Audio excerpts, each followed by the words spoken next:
आज का ये सत्संग विशेष सत्संग है जो एडवोकेट पंजाब के माने हुए वकील श्री राघव जी के को समर्पित करूँगा और कुछ शब्द उनके बारे में कहूँगा कि वो एक बहुत ही सुलझे हुए इंसान थे और क्योंकि वो इस स्थान से गुरुमत से और मेरे से बहुत प्यार करते थे, इसलिए मैं उनको अच्छी तरह समझता हूँ और उनको मैं अच्छी तरह से जानता हूँ कि वो कहाँ हैं और कहाँ गए।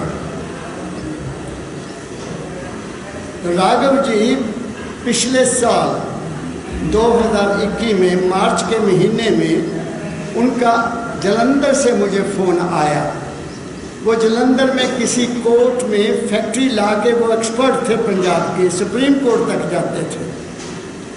मुझे फ़ोन आया कि महाराज जी मैं आपको आज मिलना चाहता हूँ। उस वक्त लगभग 12 बजे थे। मैंने कहा राघव मिलने की क्या बात है, तेरा घर है, जब मर्जी आ जा। तो वो मेरे पास बाई बस जलंधर से होशियारपुर से ऊना पहुँच गए 3 बजे। तो मैंने बिठाया, पानी पिया, पानी पीने के बाद चाय पी। फिर उन्होंने अपनी ज़िंदगी की हर बात मेरे साथ की। शायद वो ज़िंदगी की बात उन्होंने अपनी पत्नी शांता से भी ना की होगी। क्या क्या उन्होंने ज़िंदगी में किया, क्या कुछ नहीं किया, सत्य कितना बोला, गुरु जी की वाणी को कितना समझा और अपने आप को पूरा नंगा कर दिया मेरे पास। और वो मेरे पास 2 घंटे रहे और शाम को जब 5 बज गए मैंने कहा अब आखिरी बस आएगी, आप लेट हो जाएंगे, अगर आपने और रुकना है तो मैं ड्राइवर को बुला लेता हूँ, आपको वो होशियारपुर छोड़ आएगा। कहते नहीं महाराज जी मैं बस से ही जाऊँगा। तो सारी ज़िंदगी की बातें मेरे साथ, घरेलू बातें जीवन की, पति के रूप में, पिता के रूप में, ससुर के रूप में, सभी बातें मेरे साथ की। और मैं समझा कि आज राघव जी इतना क्यों अपने आप को खाली करके मेरे साथ गए हैं। और वो लास्ट बस से होशियारपुर आ गए। 7 बजे मैंने फ़ोन किया। मेरी आदत है कि मैं पूछता हूँ कि राघव जी आप पहुँच गए हो कि नहीं। कहते महाराज जी अभी पहुँचा हूँ, मुझे लास्ट बस मिली 6 बजे। चलो बहुत आया, अच्छी बात हुई। कोई खबर नहीं, उसके बाद मेरे साथ कोई बात नहीं हुई। तो जैसा कि पता चला उनको टाइफाइड हुआ पहले। और शांता ने बताया कि मैंने बहुत बारी कहा कि आप कमज़ोर हो रहे हैं, महाराज जी से बात करो। कहता नहीं मैंने जो बात करनी थी कर ली, मैं उनको डिस्टर्ब नहीं करना। हॉस्पिटल चले गए। हॉस्पिटल वालों ने चेक किया, कहते आपको कोरोना हो गया है। तो वो जलंधर चले गए। जलंधर में शाम को 4 बजे मुझे शांता जी का टेलीफोन आया, बड़ी खुश। कहती महाराज जी देखे हैं बैठे हुए हैं, मैं बहुत खुश हूँ। उन्होंने मुझे बताया। मैं कहती तू चिंता न कर, जो मालिक करेगा वो सब ठीक करेगा। लेकिन उसने और अंदर जाने से पहले, जैसा कि बच्चों ने मुझे बताया, ये कहा कि अपनी मम्मी को कहना कि बच्चों की ट्यूशन कर लिया करे। एक इंडिकेशन दे दी कि अब मैं जा रहा हूँ। और 7 बजे उनको क्या हुआ, हार्ट अटैक हुआ। वो आराम से अपने घर वापस लौट गए। ये छोटी सी बात मैंने आपसे कही है। इसलिए आज मैं क्या कहना चाहता हूँ, ये 15 मार्च को यहाँ माहवारी सत्संग था, उस कमरे में था। तो राघव जी हर महीने, हर इतवार को कोई ना कोई शब्द ज़रूर गाया करते थे। उस दिन उन्होंने शब्द वो गाया जो इस लड़के ने गाया, घट में दर्शन पाओगे संदेह इसमें कुछ नहीं, मैं तो हूँ घट में तुम्हारे, ढूंढ लो मुझको वही, ये लड़के ने गाया। और वो शब्द उन्होंने उस दिन गाया और मैं हैरान हो गया कि राघव जी ने ये शब्द कैसे पूर्ण रूप से याद करके आज गाया है। चलो मेरे मन में ऐसे ख्याल आया, मैं छोड़ दिया, भूल गया। और वो 7 अप्रैल पिछले साल इस नश्वर संसार को छोड़कर अपने धाम वापस चले गए। अब मैं कहना क्या चाहता हूँ, कहना ये चाहता हूँ कि ये संसार एक वाटिका है, एक वाटिका है, एक समझ लो जिसमें बगीचा है। इसमें मिलता क्या है? इसमें मिलता है जो बीज आप बोएंगे वही आपको मिलेगा। ये असूल है कुदरत का। जेहा बीजे सैलूने कर्मा संदड़ा खेत। जो तुम बोते हो, बोते तीन तरह से हुआ। आपका जो बीज है जीवन का वो तीन तरह का है, एक ही बीज नहीं है। एक आपका बीज है स्थूल रूप में अपने शरीर से करने का, जो अगर नेक रीति से किया जा रहा है तो वो आपको अच्छा फल देगा। अगर कोई शरीर से बुरा कर्म किया जा रहा है तो आपको उसका फल बुरा मिलेगा। एक बात। दूसरी बात, दूसरा कर्म हम करते हैं सूक्ष्म रूप में, यह स्थूल रूप में है। पता लगता है कि मैंने मुक्का मारा, सब देखते हैं। पता मारा, मैंने किसी को डंडा मारा, सब देखते हैं। मैंने किसी को कत्ल कर दिया, सब देखते हैं। चाहे जानवर को मारते हैं, वो भी तो कर्म है ना। दूसरा कर्म हमारा है सूक्ष्म, जो नजर नहीं आता, हाँ सुना जाता है। वचन, बुरा वचन कहना भी हमारा कर्म है। और इसकी मिसाल तुम देखते हो, वचन से ही युद्ध होते हैं, वचन से ही लड़ाइयाँ होती हैं, और वचन से ही घरों में अशांति पैदा होती है।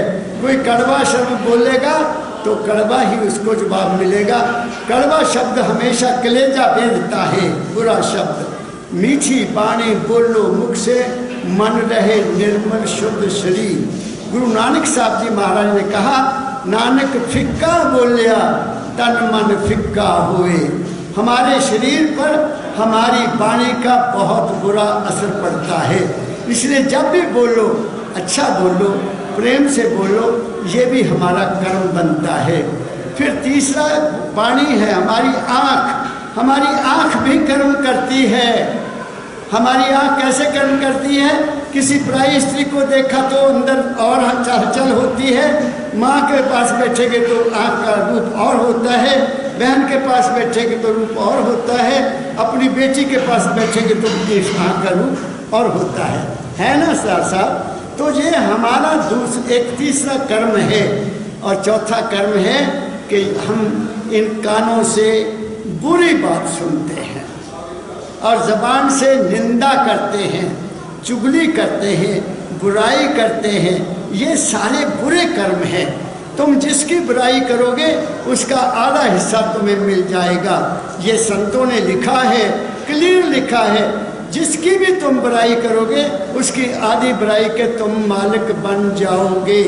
इसलिए कभी भी किसी की बुराई मत करो, कभी भी निंदा ना करो, कभी भी किसी तरह का बुरा शब्द अपने मन से मत करो। इसलिए तो संतों ने कह दिया, मीठी बाणी बोलो मुख से, मन रहे निर्मल शुद्ध शरीर। आप गुस्से में, क्रोध में कोई बात करते हैं, तुम्हें पता ही नहीं तुम्हारे शरीर पर क्या असर होता है।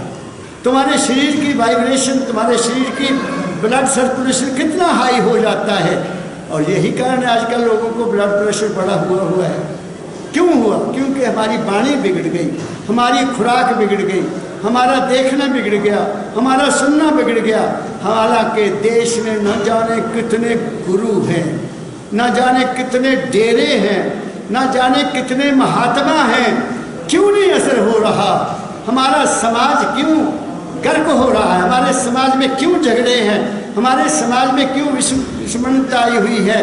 कारण ये है कि वो जो डेरे बने हुए हैं, या जो संत बने हुए हैं, या जो गुरु बने हुए हैं, पहले वो अपने आप को नहीं देखते।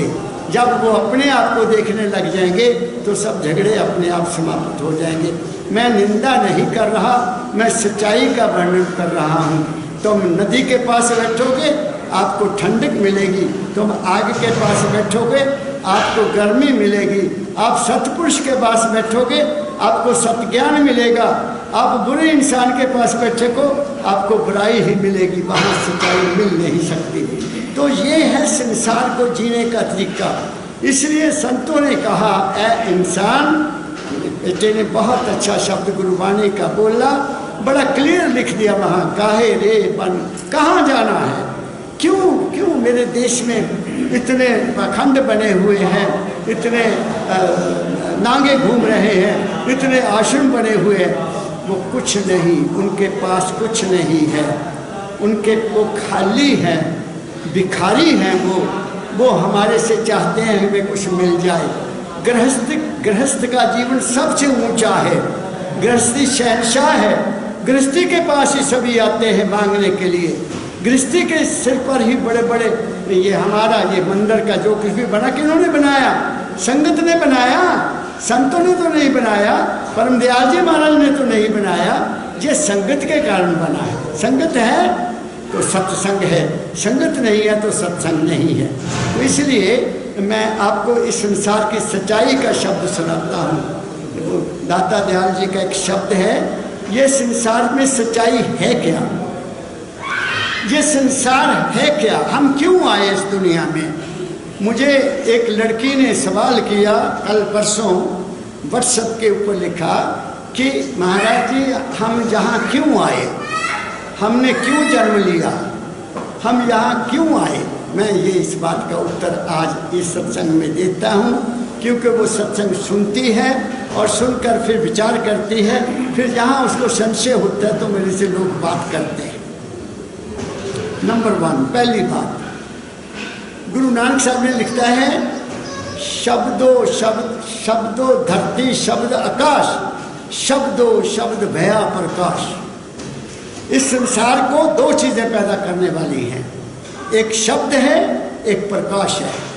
वो जो माल के कुल है, जो परम तत्व है, जिसको अकाल पुरुष कहते हैं, जिसको हमने कई नाम दिए हैं, किसी ने उसको अल्लाह कहा, किसी ने उसको गॉड कहा, किसी ने उसको वाहेगुरु कहा, किसी ने उसको किसी और नाम से याद किया, परमेश्वर कहा, ईश्वर कहा, राम कहा, कृष्ण कहा। ये हर इंसान की अपनी आस्था के मुताबिक है।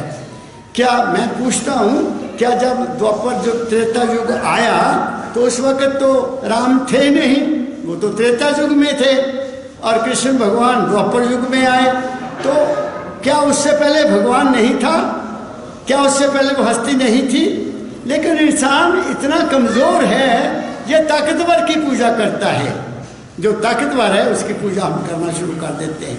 राजाओं की यहाँ पूजा हुई है और आज भी राजाओं की ही पूजा होती है, जिनके पास धन है, शक्ति है और हाथ में पावर है, उसी को हम सिर झुकाते हैं, और किसी संत को सिर कोई कम ही झुकाता है, क्योंकि संत की पहचान कोई है नहीं। संत अगर ड्रामेबाजी करता है तो वो ड्रामा है, वो दिखावा है। तो इसलिए ये जो दुनिया है ये एक मुसाफिर खाना है, उसमें हरकत हुई, उस माल के कुल में हरकत होती है। जैसे हमारे शरीर में हर समय हरकत हो रही है, यहाँ हरकत हो रही है। नया बच्चा जब पैदा होता है, 1 महीने का, 2 महीने का, 3 महीने का, उसके सिर पर हाथ रख के देखो, वो ठक ठक ठक ठक कर रहा है, वहाँ हरकत हो रही। उस हरकत के कारण ही मेरा दिल धड़क रहा है, उस हरकत के कारण ही मेरे शरीर की नब्ज़ चल रही है, उस हरकत के कारण ही मेरे जो खाता पीता हूँ पच रहा है, उस हरकत के कारण ही मेरा हाथ हिल रहा है, और उस हरकत के कारण ही मैं बोल रहा हूँ। जब वो हरकत बंद हो जाएगी तो ये साइलेंट हो जाएगा, ये ठंडा हो जाएगा, इसका सारा कारोबार अपने आप बंद हो जाएगा। मेरी बात समझ रहे हो? तो वो हरकत कहाँ से आई? माल के कुल से आई, पहली बात। फिर यहाँ जब हम आए तो हमें 5 कर्म इंद्रियाँ मिली हैं, 5 ज्ञान इंद्रियाँ मिली हैं, मन मिला, बुद्ध मिली, चित्त मिला और अहंकार मिला। हम 14 कला संपूर्ण हैं। उस मालिक ने इस इंसान को अपने रूप में बनाया, ऐसा शास्त्र कहते हैं, ऐसा सब संत कहते हैं। जो ब्रह्मंडे सोई पिंडे, जो ब्रह्मांड में है वो सारे का सारा हमारे शरीर में है। अगर कोई देवी है वो भी हमारे शरीर में है, अगर कोई देवता है वो भी हमारे शरीर में है, अगर कोई और हस्ती है वो भी हमारे शरीर में है। अगर ब्रह्मांड को चलाने वाली कोई हस्ती है जिसके कारण सूर्य चढ़ता है, ध्रुव होता है, बारिश होती है, ठंडी हवा चलती है, गर्मी आती है, सर्दी आती है, ऋतुएं बदलती हैं, तो हमारे शरीर में भी कोई हस्ती है जो हमारे शरीर को चलाती है। उसको संतों ने सुरत कहा है। वो जो यहाँ टक टक कर रही है वो एक एनर्जी है, वो माल के कुल की अंश है। क्योंकि राघव जी ने अपने 15 मार्च के सत्संग में 2021 में वो शब्द गाया जो इसने पहले गाया। वो इंसान अपने आप को पहचान गया था कि मैं कौन हूँ। मैं राघव नहीं हूँ, मैं वकील नहीं हूँ, मैं शरीर नहीं हूँ, मैं मन भी नहीं हूँ, मैं आत्मा भी नहीं हूँ। मैं कौन हूँ? मैं सुरत रूप हूँ। और वो शरीर छोड़कर सुरत रूप होकर संसार से विदा हो गया। मेरे बच्चों ने, मेरी पत्नी ने भी 2017 में चोला छोड़ा। ये सभी लोग वहाँ थे उस वक्त। अभी कुछ दिन हुए मेरे बच्चों ने मुझे पूछा, मेरे बच्चों ने शाम को खाना खाने के बाद हम बैठ जाते हैं, टीवी वगैरह नहीं देखते, तो मुझे कहते डैडी, जब मेरे पोते कहते दादाजी आपको कभी दादी माँ याद नहीं आई? याद आती है। मैं क्या बच्चा, मुझे एक पुराना गाना याद आ गया। मैं वो उनको सुनाया, आपको भी सुना देता हूँ। मैं बहुत अच्छा गाया करता था। वो गाना क्या था कि पति पत्नी को कहता है, उस गाने में पति पत्नी को कहता है, क्या कहता है?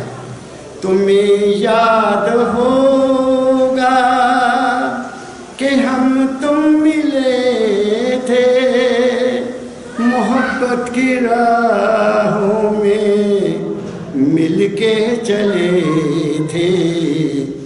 तुम्हें याद होगा कि हम तुम मिले थे मोहब्बत की राहों में मिलके चले थे। आगे से जवाब सुन ले, शांता तू तड़पती है।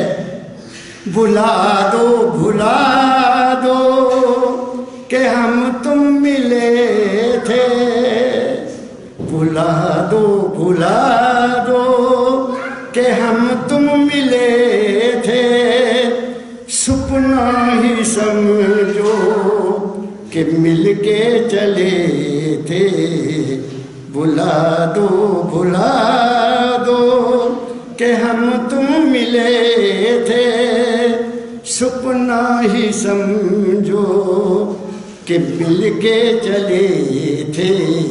ये है जिंदगी। वो मेरे बच्चे बड़े खुश हुए, कहते दादाजी आप तो गा भी बड़ा अच्छा लेते हैं। मैं कहा मैं गाया करता था। ये सपना है।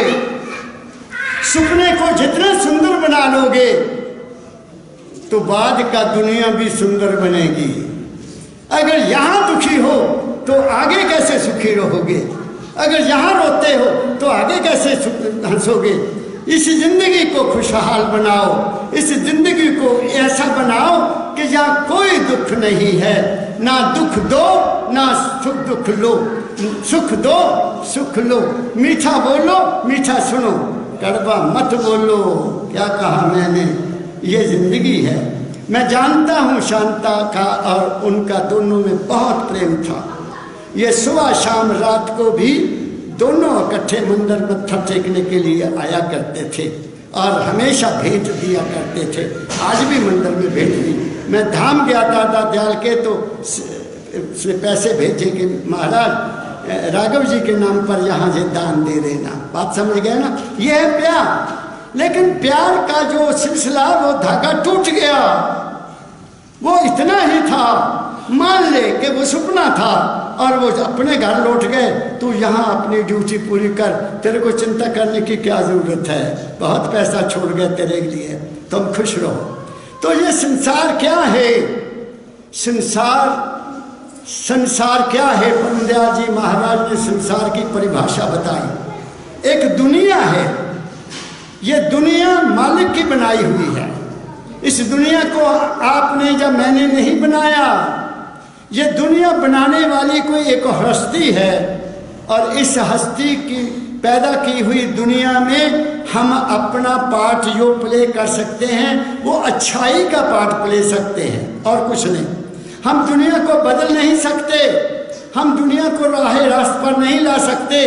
अगर ये दुनिया सुधर नहीं होती तो मेरे देश में कितने बड़े संत हुए, महात्मा बुद्ध से लेकर गुरु नानक साहब जी महाराज से लेकर गुरु महापुरुषों ने अपना बलिदान दे दिया इस देश के लिए।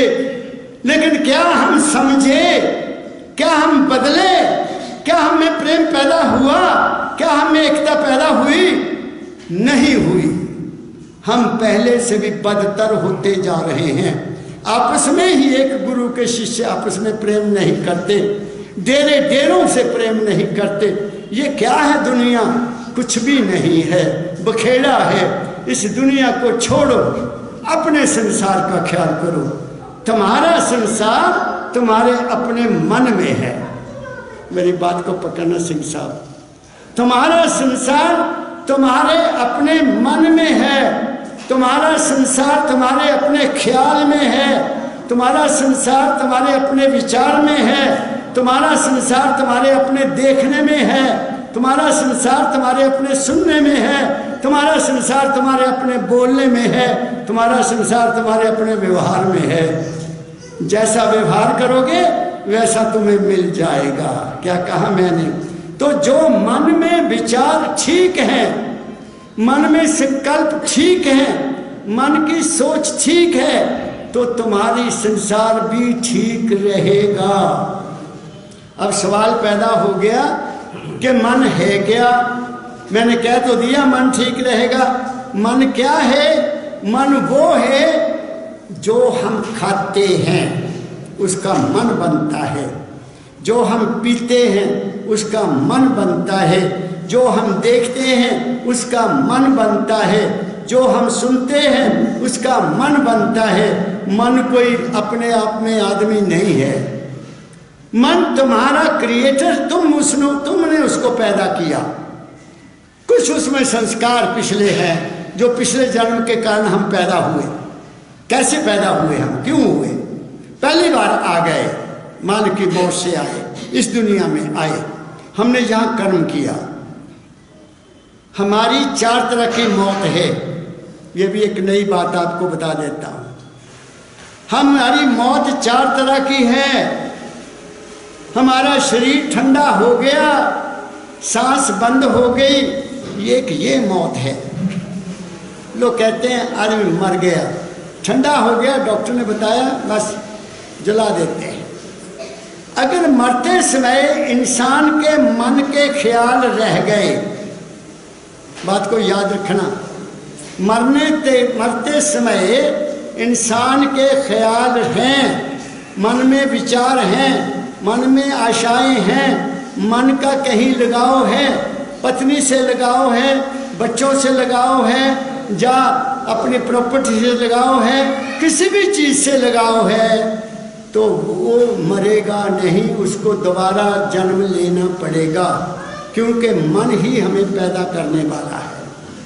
अंतमता सोगता। गुरबाणी में भी एक वाणी है, महापुरुष का नाम मैं भूल गया। अंत समय जो पत्नी को याद करे तो उसकी हालत ये होती है, बच्चों को याद करे तो उसकी हालत ये होती है, धन को याद करे तो, लिखा है ना। तो गुरबाणी में भी ये इसका प्रमाण है कि मरते समय इंसान का जहाँ भी लगाव होगा उसका जन्म होगा और वही होगा और कहीं नहीं होगा। ये दूसरी मौत है।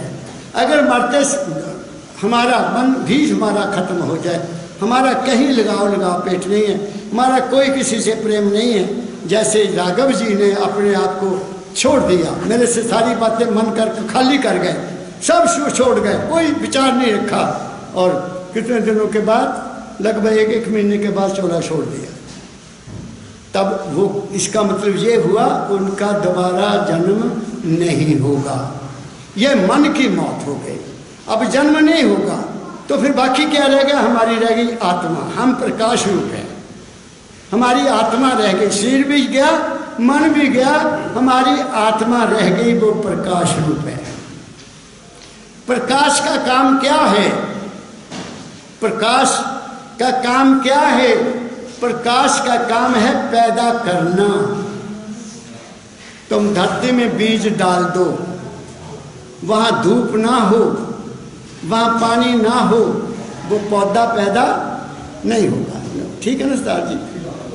जमीन में से जब तक जमीन के ऊपर जिसमें आपने पौधा बो दिया, अगर उसके ऊपर धूप नहीं पड़ी और उसको पानी नहीं मिला, वो फसल पैदा नहीं होगी, नहीं होगी, नहीं होगी।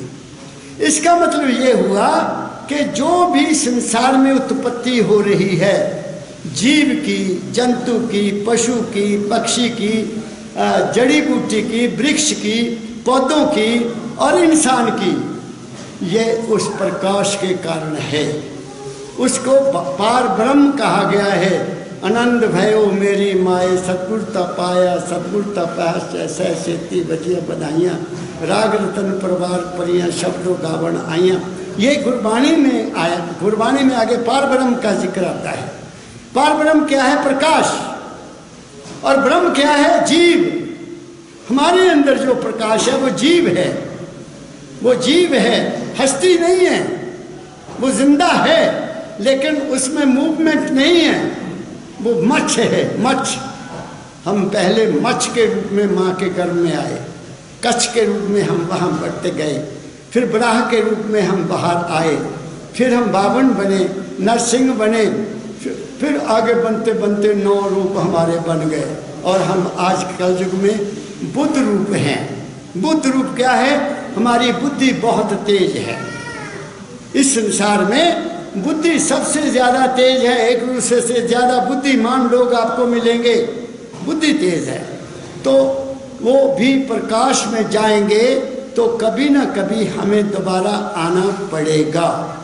और उनका दोबारा आने का जो मतलब होता है, उनको कहा जाता है कि वो अवतार आए हैं, क्योंकि बड़े घर में पैदा हुए, वो ताकतवर घर में पैदा हुए, वो अवतार बन गए। जो बाकी पैदा होते हैं किसी छोटे घर में आ गए, कारण कि उनके विचार ऊंचे नहीं थे। बात समझ रहे हो आप? तो चौथी चीज हमारी क्या है जो बोल रही है? वो सुरत है, जिसके बारे में बेटे ने शब्द पढ़ा, काहे रे बन खोजन जाई, सर्वनवासी सदा अलेपा घट ही खोजो भाई, कह नानक बिन आपा चीना मिटना धर्म की काई। कह दिया ना। तो ये बाहर का ढांचा क्या है? बाहर की दुनिया क्या है? ब्रह्म है नहीं। तुम्हारे अंदर जो विचार उठता है वो भी है नहीं, मगर वो तुम्हें पकड़ लेता है। मेरा तेरा धर्म कर्म पूजा पाठ तीर्थ यात्रा, ये जो कुछ भी हम करते हैं ये सब मन के अधीन हम करते हैं। मन के अधीन किया हुआ काम हमारा कभी सफल नहीं होगा। हाँ, दुनिया बन सकती है, तुम तरक्की कर सकते हो, तुम जो चाहते हो वो तुम्हें मिल जाएगा, तुम ज़्यादा फंसते जाओगे, जंजाल बनता जाएगा, लेकिन तुम बाहर नहीं जा सकते। इसलिए संतों ने कहा, ऐ इंसान तू मन के पीछे मत लग, तू अपने पीछे लग। तू और है, मन और है। तू अपने विचारों को देख, वो विचार क्या चाहते हैं, तू अपने एनालाइज कर अपने आप को। मैंने अपने सदगुरु बाबा फकीर जी महाराज से स्वयं एक प्रश्न किया था मन के बारे में, अपने विचारों के बारे में। तो जो उन्होंने मुझे एक प्रश्न का जवाब दिया वो दुनिया के लिए है, मेरे लिए तो था ही, लेकिन वो दुनिया के लिए भी है। वो मैं आपको बता देता हूँ ताकि तुम्हारा भी जीवन बदल जाए, तुम भी उस पर चलो। मैं चला, मुझे सब कुछ मिला। क्या मिला बताता हूँ। मैंने हुजूर से प्रार्थना की, 1969 की बात है, 1969 की बात है। हुजूर अकेले, मैं अकेला ज़्यादा उनके पास बैठता था, क्योंकि मैं बाहर से आता था, ऊना से आता था या हमीरपुर से आता था, जहाँ मेरी पोस्टिंग बाहर थी, तो मैं उनके पास ज़्यादा समय गुजारता था। तो मैंने एक बार उनसे अर्ज़ की, मेरे पिताजी मुझे ऐसे ख्याल आते हैं जिनसे मैं दुखी हो जाता कि ये ख्याल मुझे क्यों आया, ऐसा ख्याल मुझे नहीं आना चाहिए था।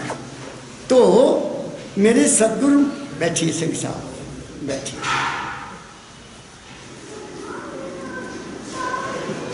उन्होंने मुझे जवाब दिया, बेटा तुम तो जवान हो, 1969 की बात है, मैं बूढ़ा हो गया बच्चा, मुझे भी कभी कभी ऐसे ख्याल आ जाते हैं जिनको मैं नहीं चाहता।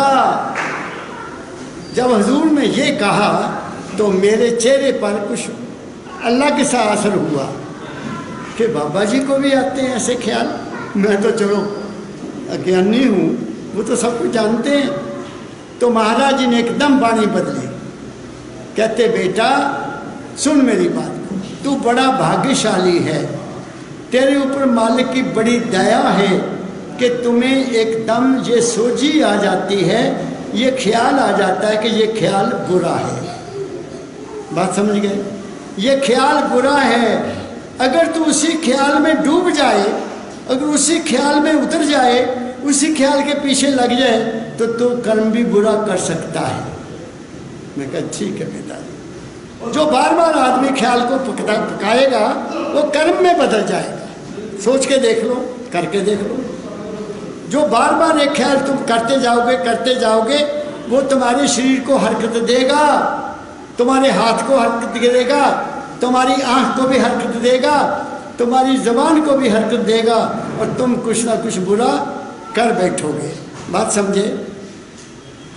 मेरी बात समझ में लग गई कि मेरे ऊपर दाता की बड़ी दया है। मुझे ये याद आ जाता है कि ये ख्याल अच्छा नहीं है। फिर उन्होंने इसको पक्का करने के लिए मेरे से सवाल जवाब लिए। कहते बेटा तू घर में कोई पौधा लगाना चाहता है तो क्या करेगा?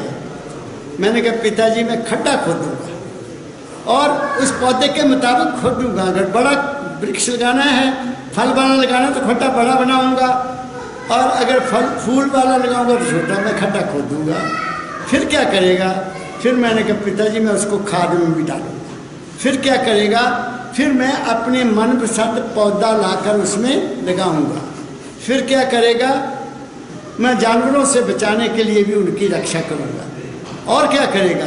मैं सुबह शाम पिताजी उस पौधे को देखूंगा भी और उसको समय पर पानी भी दूंगा।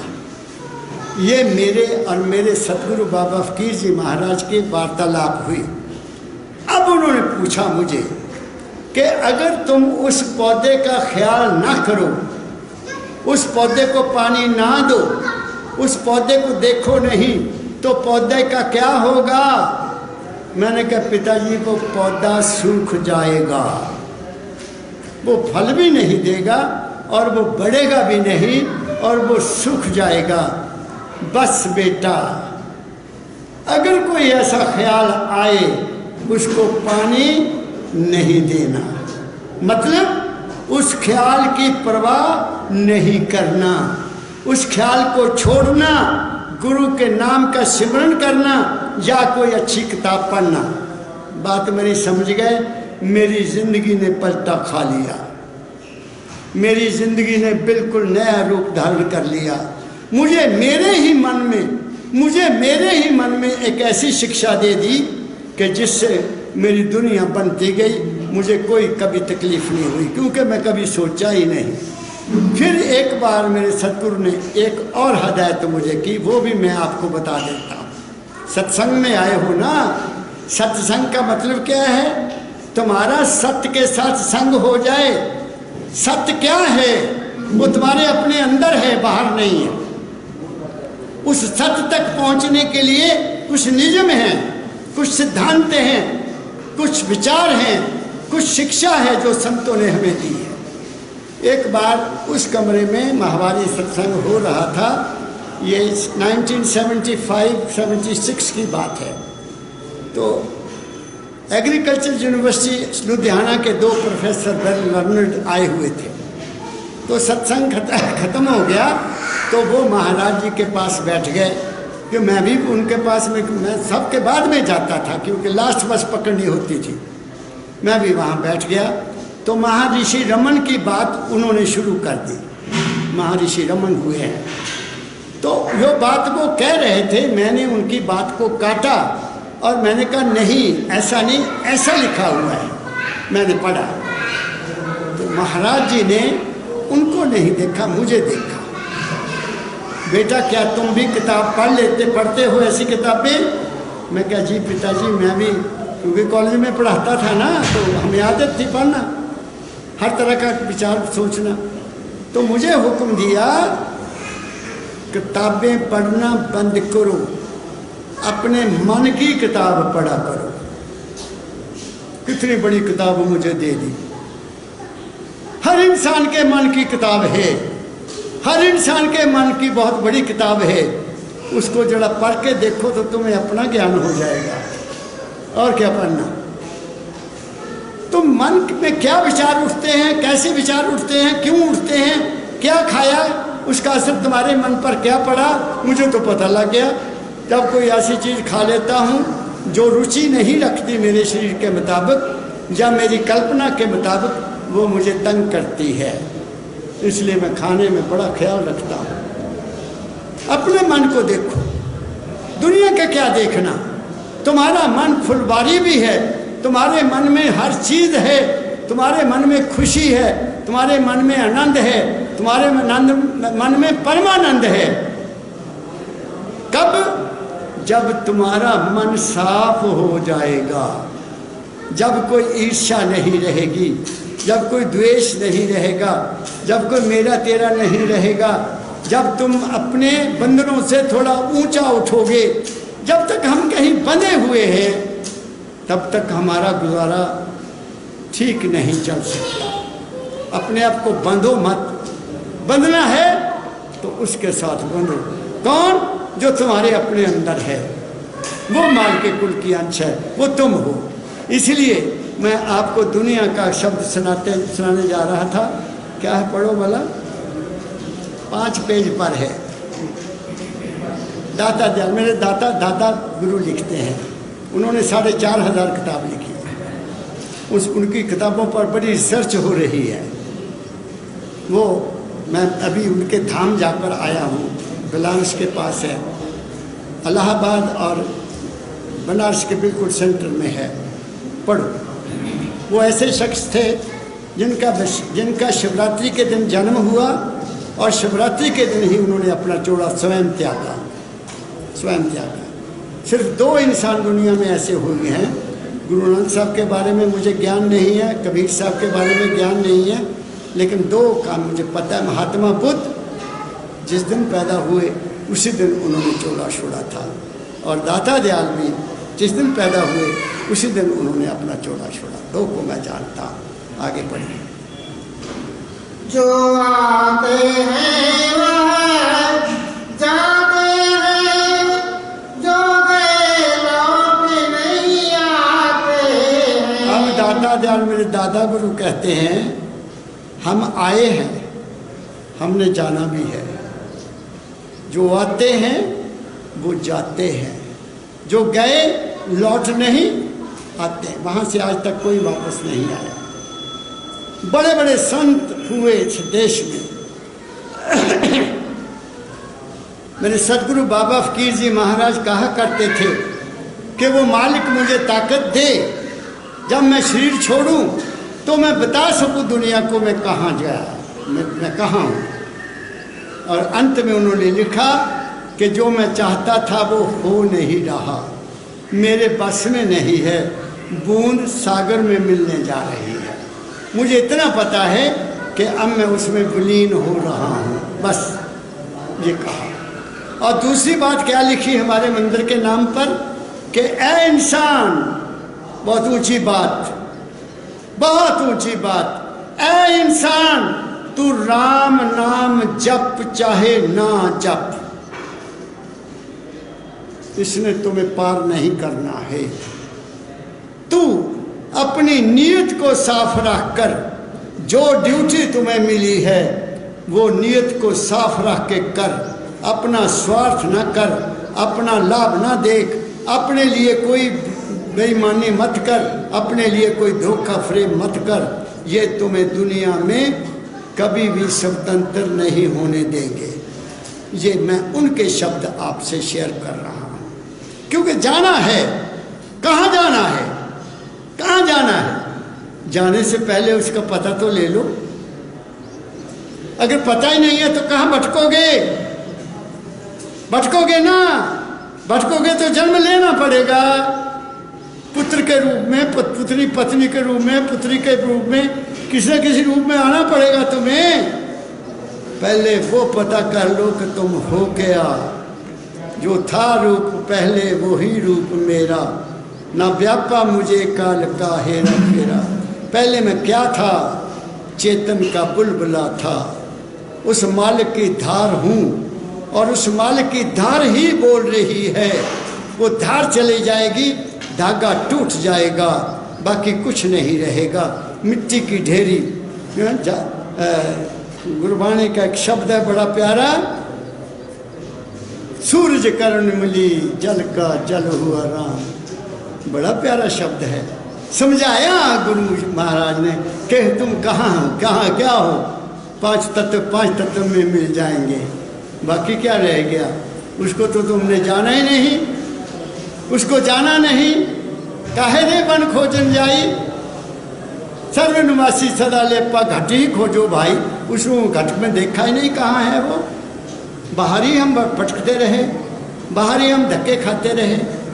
बैठो 1 मिनट 2 मिनट जितना बैठ सकते हो, अपने आप को देखने की कोशिश करो। मैं हूँ माई, मैं कौन हूँ? मैं ना हिंदू तो शब्द ही है नहीं किसी शास्त्र में। किसी शास्त्र में हिंदू शब्द नहीं है। पता नहीं कहाँ से ये हिंदू शब्द आ गया और हमें बांट दिया। कहीं नहीं है। 2 शब्द है वहाँ, आर्य और नहीं। फिर आए 2, सूर्यवंशी और चंद्रवंशी। अब तो इंसान के टुकड़े टुकड़े हो गए। अब इंसान कहीं नजर ही नहीं आता। टुकड़े टुकड़े हुए हैं। कोई धर्म के नाम पर, कोई जाति के नाम पर, कोई पार्टी के नाम पर, कोई देश के नाम पर, कोई प्रांत के नाम पर। हमारा हाल तो देखो क्या है। हम तो जानवरों से भी बदतर हो गए। जानवर उड़ता है, पाकिस्तान चले जाता है, वापस आ जाता है। कुत्ता भी क्रॉस कर जाता है, लेकिन आदमी नहीं क्रॉस कर सकता। कुत्ता घूम के वापस आ जाएगा। तो हमारा हाल क्या है? मालिक रहम करे, वो दातार रहम करे इस मानव जाति पर। हम उस देश के, हम उस प्रांत के रहने वाले हैं जहाँ गुरु साहबान ने जन्म लिया। मैं यूपी में कह के आया हूँ कि मैं गुरुओं की धरती से आया हूँ। तुम संतों की धरती में बैठे हो। क्यों कबीर वहीं पैदा हुए, गुरु रविदास जी वहीं पैदा हुए, मेरे दादा गुरु वहीं पैदा हुए, और वहाँ कोई नहीं पैदा हुआ।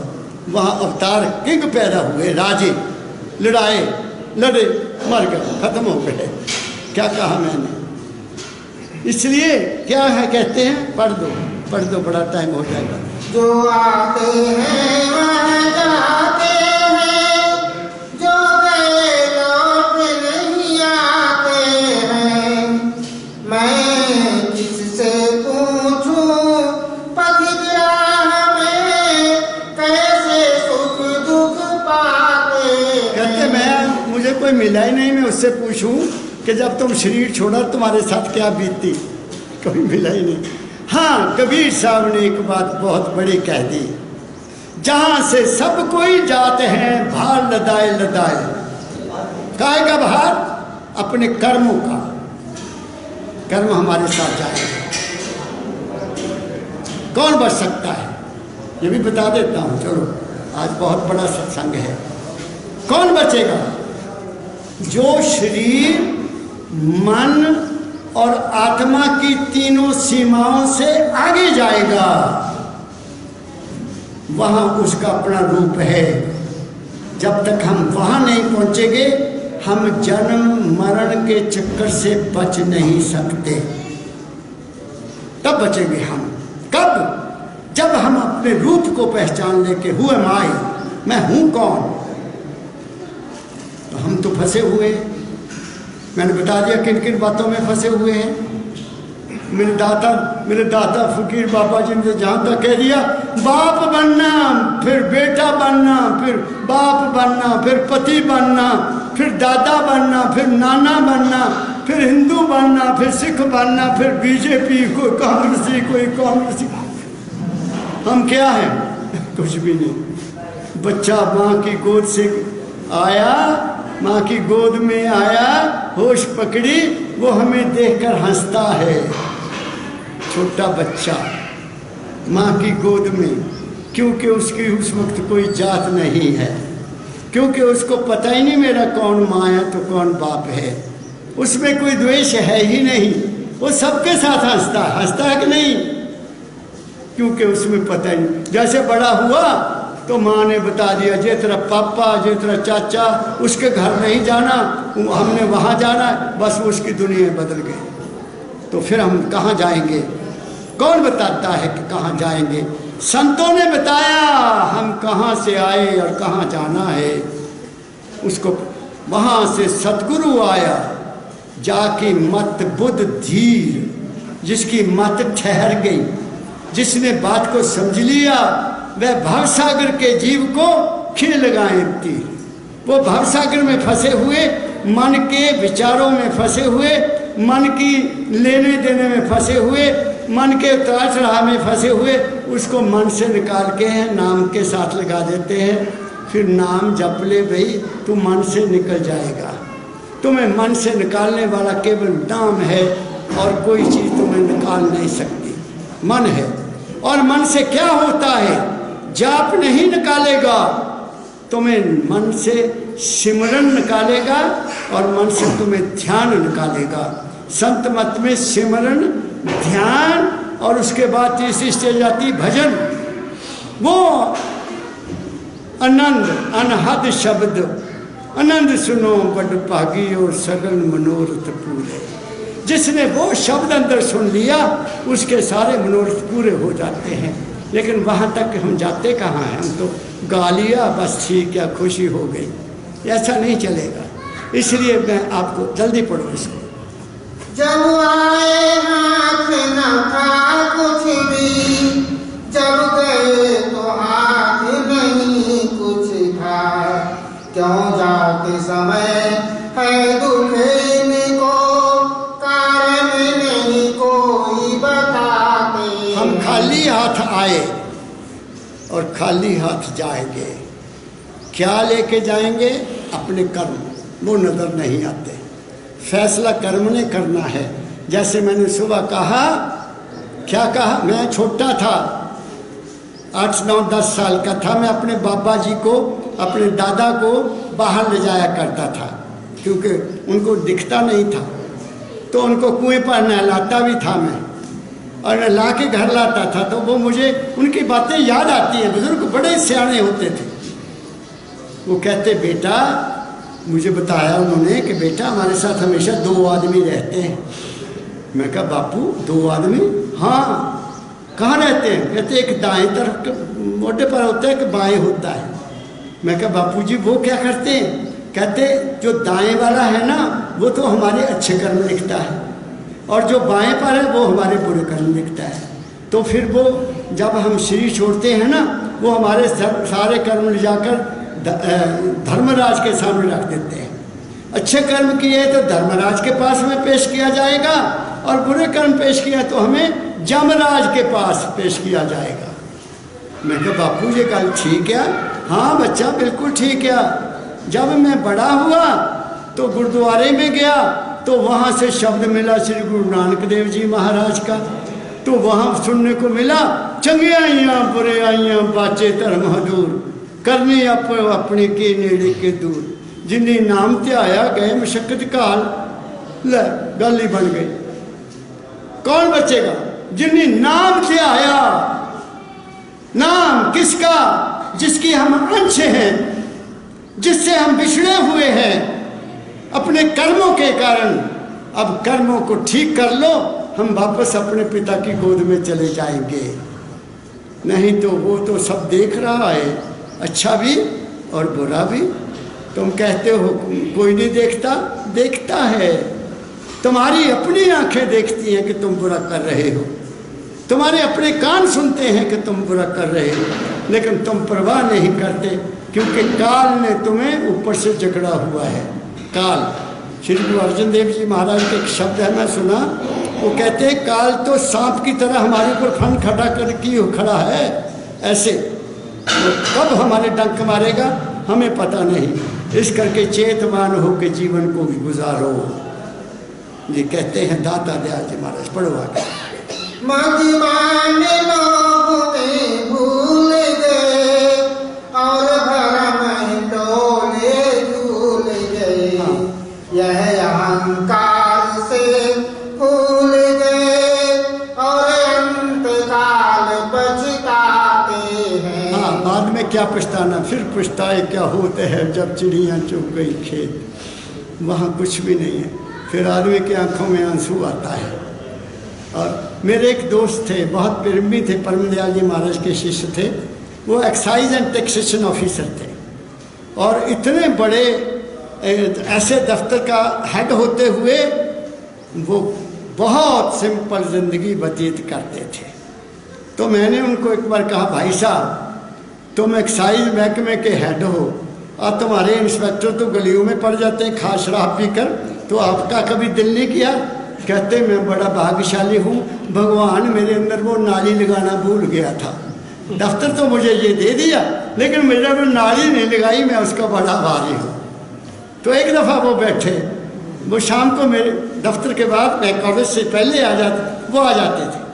कहते छोटे भाई आपने कभी आदमी को मरते देखा? मैं कहने मैं मरते समय ना पिता के पास था ना माता के पास था, और मैंने कभी किसी को मरते नहीं देखा। मैं कहा तुसी देखा? कहते हाँ मैंने देखा। क्या देखा? कहते उस वक्त जम आते हैं, जम मौत आती है और वो उसको पूछती है, धर्मराज के भी आते हैं दूत और यमराज के भी, जैसे कर्म किए हैं वैसे दूत आएंगे, अच्छे कर्म किए हैं तो धर्मराज के दूत आएंगे और बुरे कर्म किए हैं तो यमराज के दूत आएंगे। अच्छा।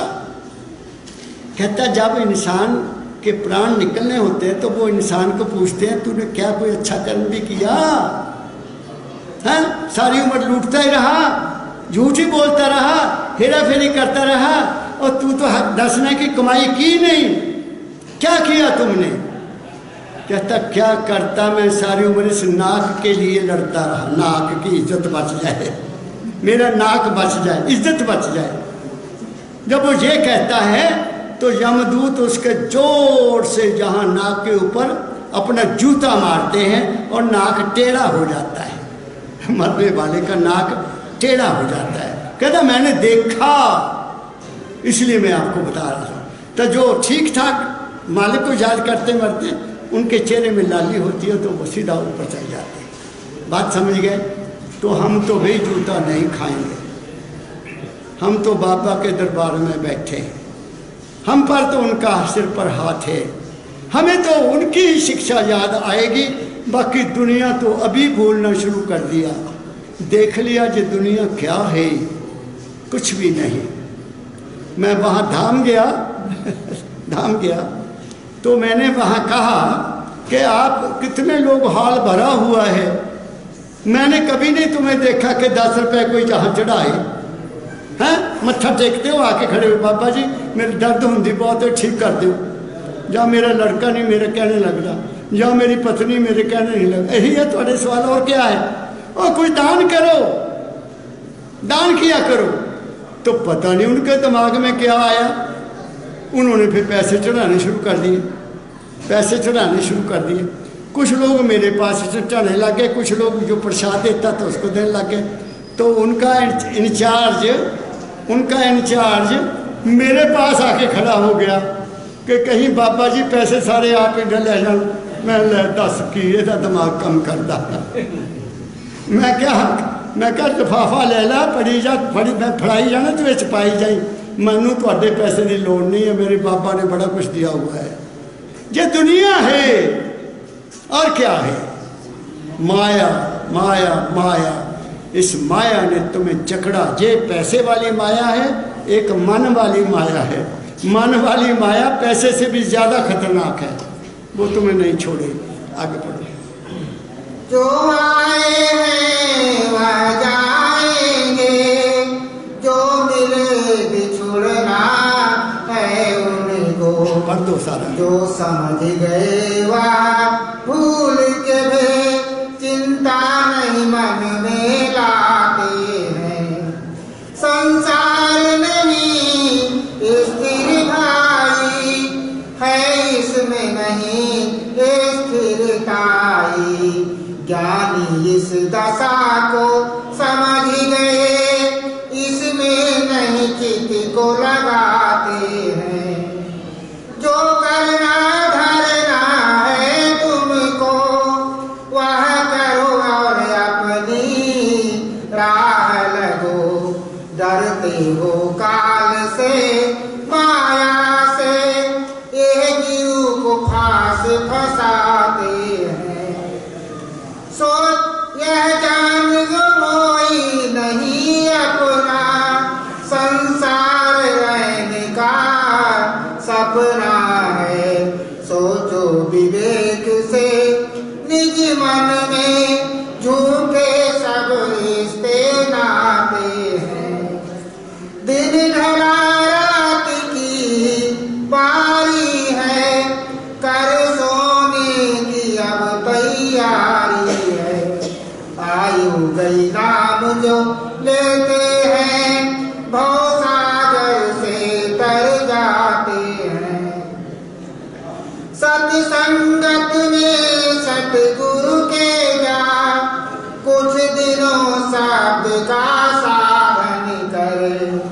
सत्संगत में सतगुरु के जा, कुछ दिनों शब्द का साधन कर।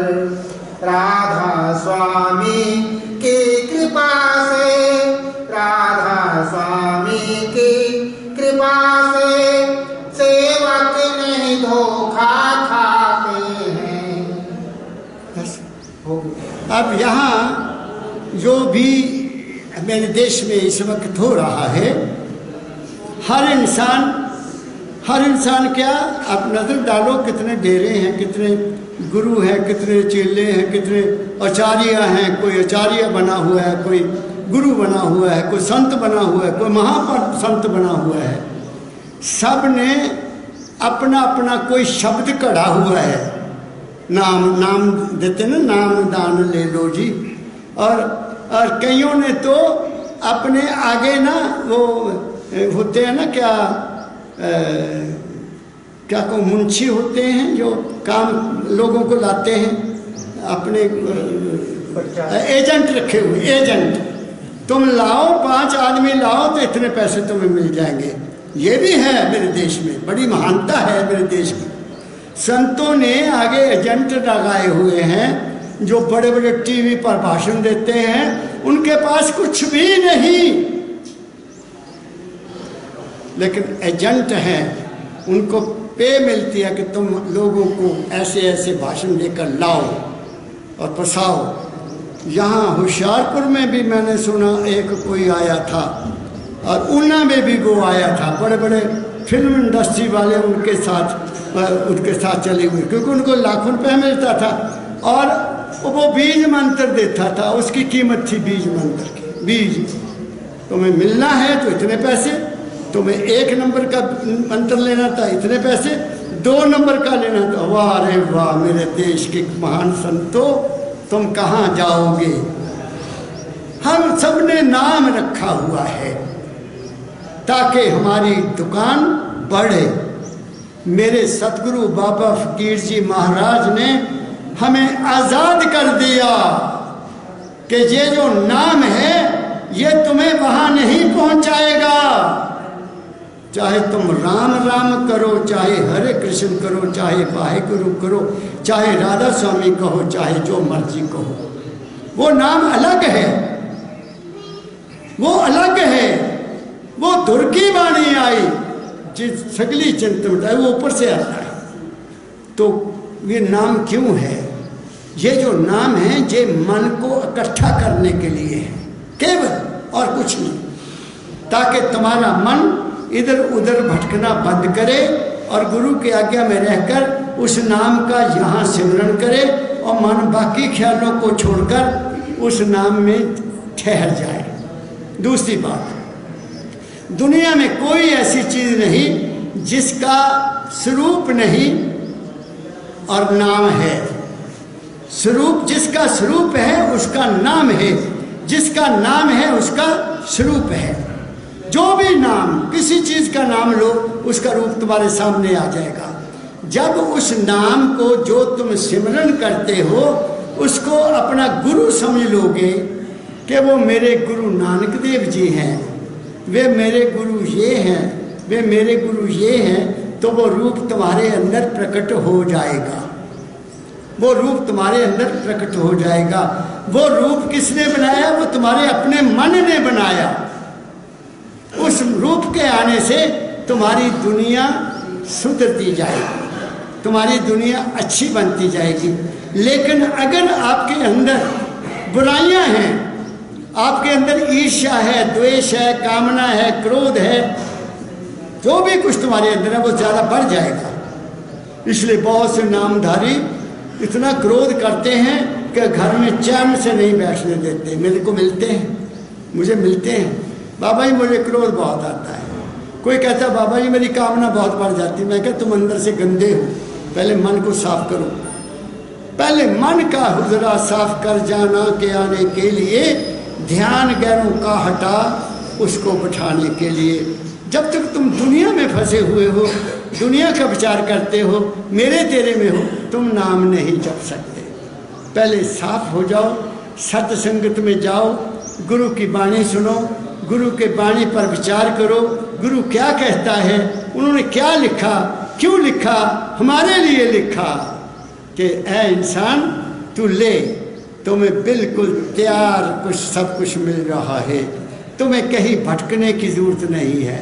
तुम एक शब्द को पकड़ो, एक ही साधे सब सदे, सब साधे सब जाए। सबके पीछे भागोगे, कभी यहाँ कभी वहाँ, कभी वहाँ कभी वहाँ, भूखे रह जाओगे, कोई कुछ नहीं तुम्हें दोगे।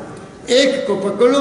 मैंने एक को पकड़ा, 18 साल की उम्र में चल रहा हूँ।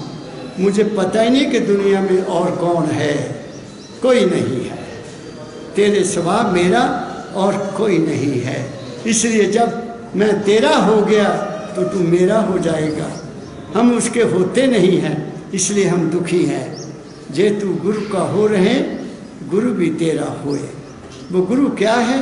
वो शब्द है, वो वाणी है। वाणी को पकड़ो। शरीर को पकड़ोगे तो शरीर में दोबारा आओगे, वाणी को पकड़ोगे शरीर में दोबारा नहीं आओ। मेरी एक बात और याद आ गई, वो भी कह देता हूँ। बाबा सावन सिंह जी महाराज के साथ परम दयाल जी महाराज मेरे सदगुरु व्यास वाले संत जो थे, अच्छे संत थे, उनके साथ प्रेम था उनका। क्योंकि बाबा सावन सिंह जी महाराज, दाता दयाल मेरे महर्षि शिवव्रत लाल जी महाराज जिनका ये रूप है, उनके साथ उनका संपर्क था। तो वो कहा करते थे, बाबा सावन सिंह जी ने कहीं सत्संग में कहा, लोग हरिद्वार बहुत जाते हैं ना पंजाब के अब तो हम तो कम हो गए, अब नहीं जाते। अब तो हमारे कीर्तपुर साहब में बहुत अच्छा गुरुद्वारा है और ब्यास नदी है। कीर्तपुर साहब में ज़्यादा पंजाब के लोग जाते हैं, बाकी जो दूसरे मत के हैं वो हरिद्वार जाते हैं। तो एक दफ़ा कहीं संतों ने कह दिया कि जो हरिद्वार से प्यार करते हैं वो हरिद्वार की मछलियाँ बनेंगे, क्योंकि उनका प्यार वहाँ है, उनका लगाव वहाँ है, तो वहीं जाएंगे ना। या कबूतर बनेंगे वहाँ मंदिर के, और क्या बनेंगे। मेरे सतगुरु बाबा फकीर जी ने कहा कि जो हरिद्वार से प्रेम करते हैं वो अगर हरिद्वार के नदी की, गंगा की मछलियाँ बनेंगे तो लोग उनको तो डालते हैं आटा। तो जो ब्यास से प्यार करते हैं तो वो ब्यास की मछलियाँ नहीं बनेंगे, वो ब्यास की मछलियाँ बनेंगे। लेकिन ब्यास की मछलियों को तो लोग निकाल कर भून कर खाते हैं। क्या पाया? कुछ भी नहीं पाया। क्या कहा मैंने? अंत बता सुगता। आओ हम अपने आप को अपने आप से जोड़ लें, हम अपने आप को अपने मालिक से जोड़ लें। कहाँ जाना है? वो तुम्हारे अंदर है, बाहर नहीं। अगर मूर्ति पूजा करोगे, जा किसी भी स्थान से पूजा करोगे, वो तुम्हें दोबारा जन्म देगा, तुम्हारा आवागमन समाप्त नहीं होगा, तुम्हारा जन्म मरण चलता रहेगा। कभी किसी रूप में आओगे, कभी किसी रूप में आओगे, कभी किसी रूप में आओगे। बस उस मालिक को पकड़ो जिसको अकाल पुरुष कहा है। वो काल से परे रहने वाला है, उसका नाम सत नाम है। सत, सत वो जो सदा रहता है। जो हमारा नाम माने रखा था, बापू ने रखा था, वो मरने के साथ ही समाप्त हो जाएगा। लोग कहेंगे क्या हुआ? वो मर गया, उसके बाद उसका नाम कोई नहीं लेता। लेता वो रहता है। उस नाम से जुड़ो। और मुझे पूर्ण विश्वास है कि मेरे प्यारे राघव, क्योंकि उन्होंने ये लास्ट शब्द पढ़ा, घट में दर्शन पाओगे संदेह, वो हंसते हुए इस दुनिया को छोड़ गए, वो अपने घर पहुंच गए। मेरी उनको श्रद्धा के शब्द मैंने आज कुछ कहे हैं। आप लोगों के दर्शन हो गए, मैं गदगद हो गया। मालिक आपको 3 चीज़ें दे। शरीर की तंदुरुस्ती दे, पहली बात सबसे बड़ी, आपको शारीरिक तंदुरुस्ती दे, आपको खाने की इज्जत की रोटी मिले, आपको बढ़िया कपड़ा पहनने को मिले, आपको रहने को मकान मिले, और आपको गाड़ियां भी मिले तो मुझे कोई एतराज़ नहीं, मुझे खुशी होगी। आपके पास, सबके पास अपनी गाड़ियां हों, आपके बच्चे नेक बने, आपके घरों में सुख आए, आपके घरों में शांति आए। इससे परे मेरे पास देने को कुछ नहीं है। आप सबको बहुत बहुत प्यार भरा राधा स्वामी। आप लोग आए दूर दूर से, मुझे दर्शन मिले, मैं आनंदित हूँ। और मैं अपने दादा का, परमदयाल जी महाराज का धन्यवाद करता हूँ जिन्होंने मुझे ड्यूटी दी है। मैं सच्चे दिल से निर्लेप होकर अपना कर्तव्य का पालन करता हूँ। मैं किसी से भला नहीं कर रहा, मेरा अपना भला हो रहा है। बस उसी भले में मैं खुश रहता हूँ। सबको बहुत बहुत प्यार भरी राधा स्वामी। सत श्री अकाल। राधा स्वामी, सत श्री अकाल। एक ही चीज़ है, दोनों, कोई फर्क नहीं, शब्दों में फर्क है। सुखी हो। आरती का, आरती के बाद लंगर बना है, आप सबने भोजन करके जाना। राधा